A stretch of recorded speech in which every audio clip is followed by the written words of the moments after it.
મહીસાગર નદી પર આવેલો મુજપુર ગંભીરા બ્રિજ આજે વહેલી સવારે તૂટી પડતા 9 જેટલા લોકોના મોત થયા છે। જે બ્રિજ મુદ્દે 3 વર્ષ પહેલા મુજપુર જિલ્લા પંચાયતના સભ્ય હર્ષદસિંહ પરમારે જિલ્લા કલેક્ટર અને આરએનબી વિભાગને પત્ર લખીને બ્રિજની જર્જરિત સ્થિતિ અંગે ધ્યાન દોર્યું હતું, પણ તંત્રની ઊંઘ નહીં ઉડતા આજે એક મોટી ઘટના બની હતી।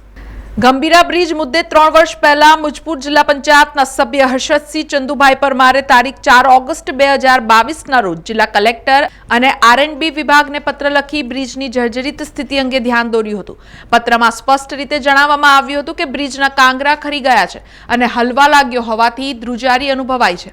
આ ઉપરાંત સરફેસ સતત ખરાબ થઈ રહી છે। જો ભવિષ્યમાં કોઈ જાનહાનિ થાય તો તેની જવાબદારી તંત્રની રહેશે અને આજે જે ઘટના બની છે તે માનવ સર્જિત દુર્ઘટના ગણાય, કારણ કે તંત્ર પાસે પૂરતા પુરાવા હોવા છતાં પણ પગલાં લેવામાં નિષ્ફળ રહ્યું છે। એક જાગૃત નાગરિક 27 જૂન 2023ના રોજ સોશિયલ મીડિયા પ્લેટફોર્મ એક્સ પર એક વિડીયો પોસ્ટ કર્યો હતો, જેમાં મુખ્યમંત્રી હર્ષ સંઘવી, નીતિન ગડકરી સહિત મીડિયાને ટેગ કરતા લખ્યું હતું કે તમારા માટે બ્રેકિંગ ન્યૂઝ આવશે, જેવા મોરબીના આવ્યા હતા। કવરેજ માટે તૈયાર રહેજો, તેમ છતાં તંત્ર દ્વારા ગંભીરતાને ધ્યાને લેવામાં આવી ન હતી।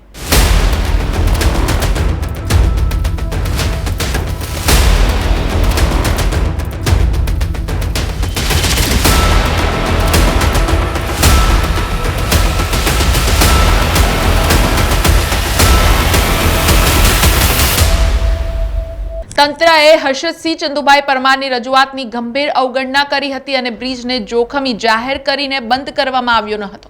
એટલું જ નહીં, આ બ્રિજને લઈને કોઈ ઇન્ક્વાયરી કે ટેસ્ટ રિપોર્ટ જાહેર કરવામાં આવ્યો ન હોવાથી આજે સર્જાયેલી દુર્ઘટનામાં નિર્દોષ લોકોએ જીવ ગુમાવવાનો વારો આવ્યો છે।